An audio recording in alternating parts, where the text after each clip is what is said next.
Welcome back, everybody. It's In This League, the college fantasy football edition. I'm your host, Scott Bogman. Follow me on the Twitter at Bogman Sports. I'm joined, as always, by Nicholas Ian Allen, the owner and proprietor of CFB Winning Edge. Follow him on the Twitter at CFB Winning Edge. Lots of week 2 action, Nick. How was your weekend?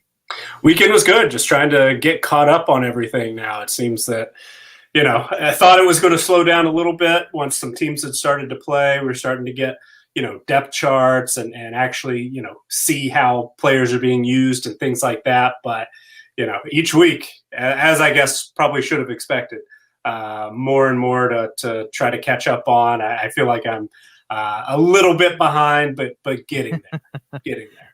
Yeah, it's been it was a crazy weekend for me. Obviously, we had the Saturday games, and then NFL Sunday was rocking and rolling as well. But let's dive into what happened in week 2 around college football. And, the first game up was that Thursday night game. We got our first glimpse of D'Eriq King. He was 15 of 23, 141 yards and a score through the air. Also ran for 83 and ran for a touchdown.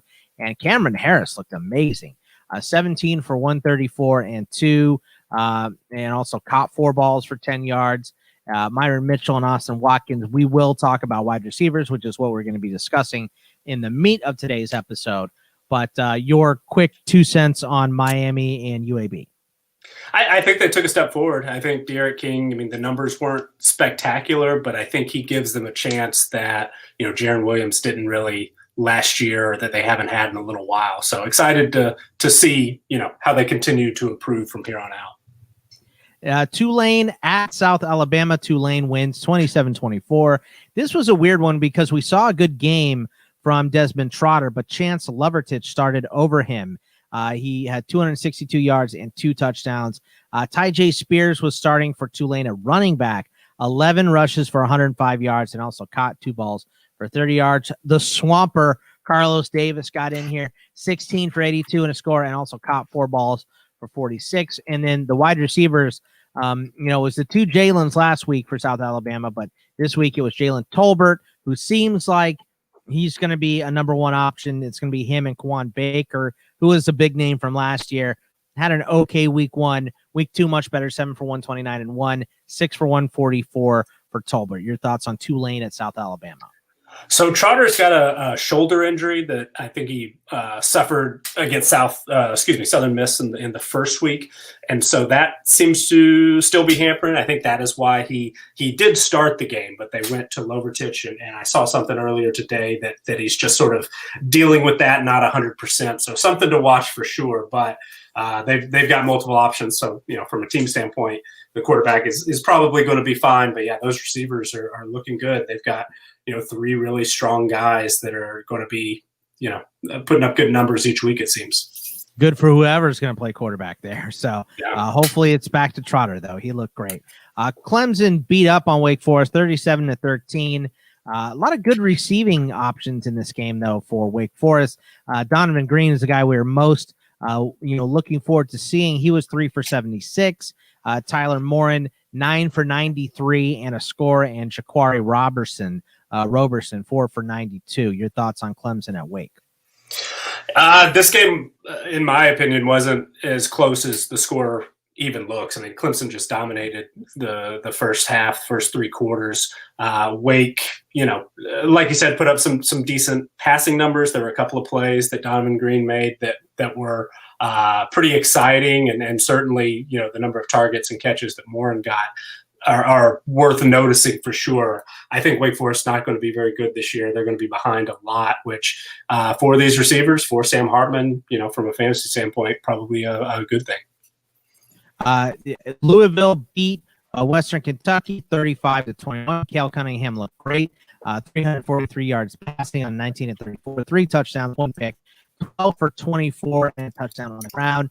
Tyrell Bigbram making his debut for the Toppers, 10 of 23, 129 yards and a touchdown, but ran the ball 17 times for 68 yards. Gage Walker, only 9 rushes, 19 yards, but he did get in the end zone, which is nice. And Corey Pierce had 5 for 68, but he caught 50% of the completions from Bigbram. So your thoughts on Louisville and Western Kentucky? Somewhat similar. I mean, this game was not as close as the final score. I really was impressed with Mikael Cunningham. Saw some flashes, I think, from Pigram for Western Kentucky, and certainly, from a running standpoint, it looks like he's going to be involved. Hurts Gage Walker a bit, but same sort of thing. We saw Western Kentucky really, focus on like one receiver last year, or just two guys got huge target numbers, and it sounds like that might be somewhat similar this year. So not huge numbers, but the guys who are going to get the ball are going to get a lot of the ball. It feels like early on. Now then we had Texas Tech at Houston Baptist, and Bowman here for Texas Tech, 430 yards, 2 touchdowns, and a pick. Then we had Sir Roderick Thompson, a bunch of carries, 22 for 118, and 2 touchdowns. He caught 3 balls for 13 yards. Then Keyshawn Carter, 6 for 86 and 1. Basher, 8 for 79. As Canma, 4 for 66 and 1. Jalen Polk, 5 for 56. Dalton Riggs, 5 for 46. So Texas Tech really spread the ball around, and that defense looked terrible as they gave up 600 passing yards. Houston Baptist, I know that's a good offense for an FCS school, but kind of puzzling to see Texas Tech play so terribly. Yeah, I think from a number standpoint, this is kind of what we expected. Just sort of the way they spread the ball around. Bowman, good numbers. Thompson, got the lion's share of the carries. I think they were limited on, the depth chart there had some limits. They had about a dozen guys unavailable for the game. So, if you were to look at the what we would expect from the stat sheet, going into this game, I think it played out in a way that seemed likely. A lot of guys getting touches in the passing game, and Thompson getting a heavy workload. So we'll have to see. Houston Baptist not very good. They've got a strong offense. But Texas Tech shouldn't have given up as many yardage as they did. If this is any indicator, a real indicator of how bad the Texas Tech defense is, you have to think this offense is going to be in position to play a lot of shootouts, which again, from a fantasy standpoint, fairly good to see, I guess, if you're heavily invested in some Texas Tech guys this year. Let me see real quick, just with the stupid internet. Jeff, I was going to ask if you wanted to play it back and see, because it's on my end. I'm hearing it, but I don't know if it's recorded. Yeah, I hear you okay. So let me ask Jesse, because apparently I didn't make this unlisted, which I meant to do. But Dag, are you still watching? Can you hear me okay? Am I coming in? Am I cracking up to you? What do you see on this? Let me text him too, because he may be like in and out of watching.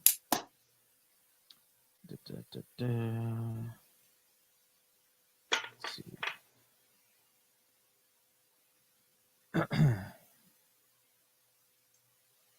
Stupid thing.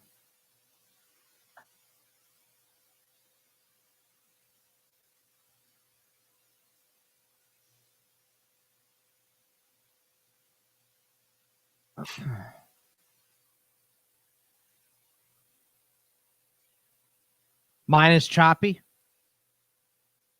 Shit. All right. Let me sounds better right now. Does it sound better now? It's getting clear. Sounds like it's getting clear, because pretty much everything you were saying in that last bit was very robotic sounding. Okay, let me reset this. And is a bit choppy. Yeah, he said it's a bit choppy on the stream. Is it still choppy, or is it right now? It sounds better. It sounds better improved now. From what it was. Just let me see on my what he says. Yeah, am I still choppy now, or better? Question mark. We'll see. I think he's probably just a little bit behind us live, so but I'll reset this. I can't believe that. Yeah, this is going to take me all the way up to when I gotta do all the rest of my shit too. So fun internet issues. I'm gonna call and bitch out my ISP when we're done today.